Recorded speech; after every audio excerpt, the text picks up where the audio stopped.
प्रेमचंद्रोत्तर उपन्यास का तृतीय उत्थान काल 1936 से निरंतर, इस विषय पे बात होगी।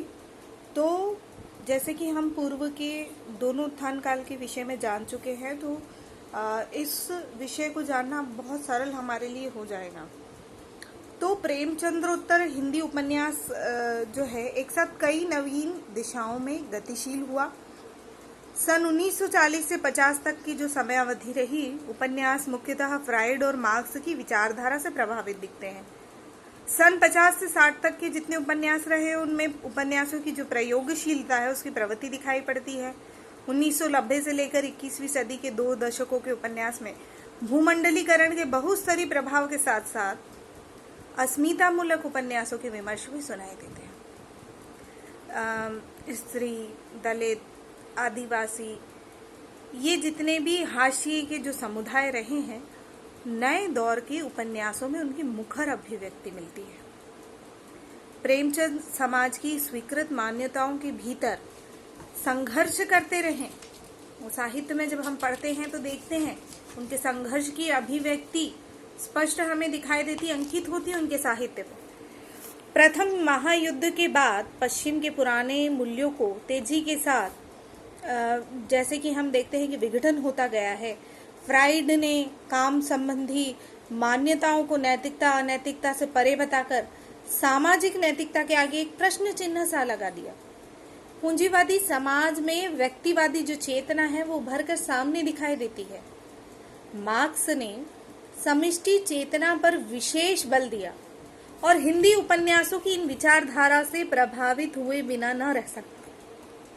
परिणाम स्वरूप सन 50 के बाद उपन्यासकारों का ध्यान जो है व्यक्ति और समाज की मुक्ति की ओर गया, और इधर स्वतंत्रता के 20 वर्षों बाद भी मानव जीवन में एक विशेष प्रकार की कुंठा, निराशा, त्रास, अर्थहीनता आदि की जो अनुभूति है, उसके कारण सन 60 के बाद के जो उपन्यास इनमें इनकी मनोदशा का चित्रण किया गया।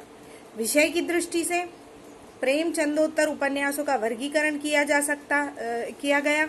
विषय की दृष्टि से मनोविश्लेषणवाद उपन्यास, प्रगतिवादी उपन्यास, समाज केंद्रित उपन्यास, ऐतिहासिक उपन्यास, आंचलिक उपन्यास और प्रयोगवादी उपन्यास भी आए या दिखाई पड़ते हैं। प्रेमचंद युग में ही जैनेन्द्र ने फ्राइड से प्रभावित होकर मानव चरित्र के स्थान पर व्यक्ति चरित्र की सृष्टि की थी, और उन्होंने इस युग में सुनीता, त्यागपत्र, कल्याणी, विवर्त, सुखदा, व्यतीत, जयवर्धन जैसे महत्वपूर्ण मनोवैज्ञानिक उपन्यासों को लिखा था। सुनीता में फ्राइड ने सिद्धांतों के आलोक में हरि के प्रसन्न व्यवहार का चित्रण दिया है। वहीं कल्याणी एक अतृप्त आधुनिक नारी की कथा है। सुखदा एक कुंठाग्रस्त नारी की कथा है। नए मनोविज्ञान से प्रभावित प्रयोगों के लिए सचेष्ट कथाकारों में अज्ञेय प्रमुख है, और मनोविज्ञान से गंभीर रूप से प्रभावित लेखकों इलाचंद्र जोशी, जैनेन्द्र व्यक्ति मन के अवचेतन के उद्घाटन का नया नैतिक बोध जगाने का प्रयास इन्होंने किया। जैनेन्द्र और अज्ञेय ने कथा के परंपरागत ढांचे को तोड़कर शैली शिल्प संबंधी नए प्रयोग किए। सन 1951 में अज्ञेय के शेखर एक जीवनी के प्रकाशन के साथ हिंदी उपन्यासों की दिशा में एक नया मोड़ मिला। अज्ञेय के 3 उपन्यास प्रकाशित हुए। शेखर एक जीवनी 2 भागों में प्रकाशित हुआ, नदी के द्वीप और अपने अपने अजनबी। 2 उपन्यासों में व्यक्ति पात्रों की मनोविश्लेषणवाद प्रवृत्ति है। उनका शेखर एक जीवनी उपन्यास जो है व्यक्तित्व मनोवैज्ञानिकी अध्ययन के क्षेत्र में एक महत्वपूर्ण उपलब्धि है। तीसरी रचना पर अस्तित्ववाद का प्रभाव दिखाई देता है। अज्ञेय ने उपन्यास को पात्र प्रधान बनाया, सामाजिक मानव के स्थान पर व्यक्ति मानव के अंतर्गत विश्लेषण करने का सार्थक प्रयत्न किया। प्रेमचंद्र के उपन्यासों में सामाजिक समस्याओं से जूझता व्यक्ति कभी अपने को उनके अनुरूप ढालता है, तो कभी उनसे हाथ होकर, कभी छोटे मोटे सुधारों के द्वारा समाज का परिष्कार करता है। वहां समाज प्रधान है, व्यक्ति गौण है। मनोवैज्ञानिक उपन्यासकारों ने व्यक्ति के अंतर्द्वंद को समाज में अधिक महत्व दिया।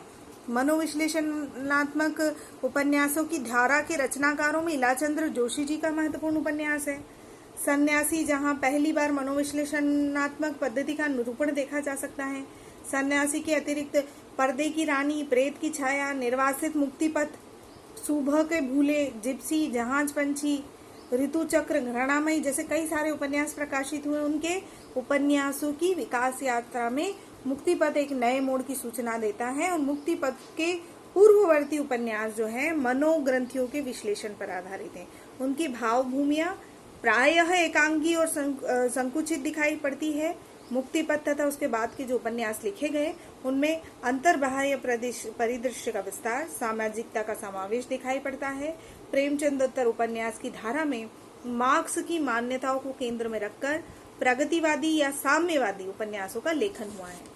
जब हम इस धारा को देखते हैं तो उसमें अपनी वैचारिक प्रतिबद्धता और सृजनात्मक शक्ति के कारण यशपाल, जिनका समय था 1903, उन्होंने स्वतंत्र व्यक्ति किसका बना लिया। ऐतिहासिक दृष्टि से यशपाल को प्रेमचंद की उपन्यास परंपरा की अगली कड़ी के रूप में माना जा सकता है और यशपाल का जो प्रारंभिक जीवन है वो क्रांतिकारी दल से संबंधित था।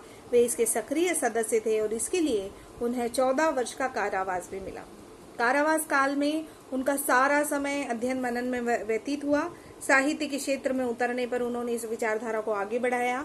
उनके उपन्यास जो है अमिता, दिव्या, दादा कामरेड, देशद्रोही, पार्टी कामरेड, मनुष्य के रूप, झूठा सच दो भागों में है। पहला भाग वतन और देश, दूसरा भाग जो है देश और भविष्य। और झूठा सच जो है देश विभाजन की त्रासदी को बताता है।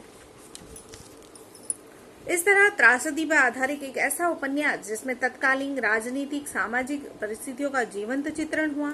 रामेश्वर शुक्ल यशपाल की परंपरा में आते हैं। चढ़ती धूप,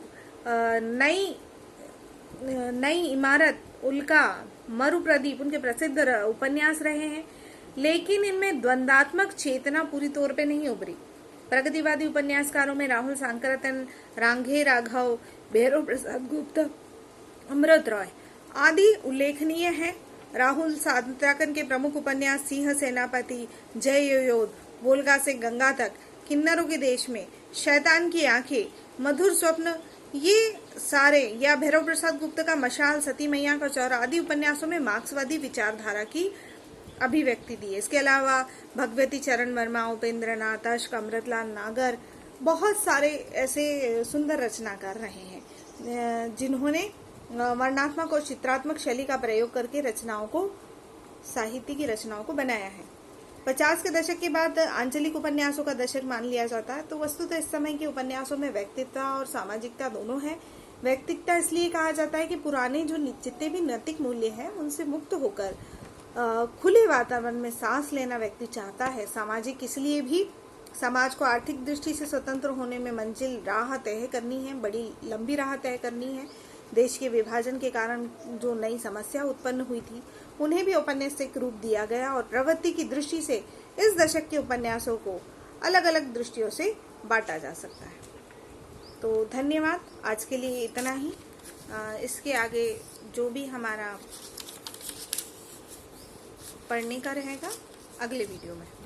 धन्यवाद, नमस्ते।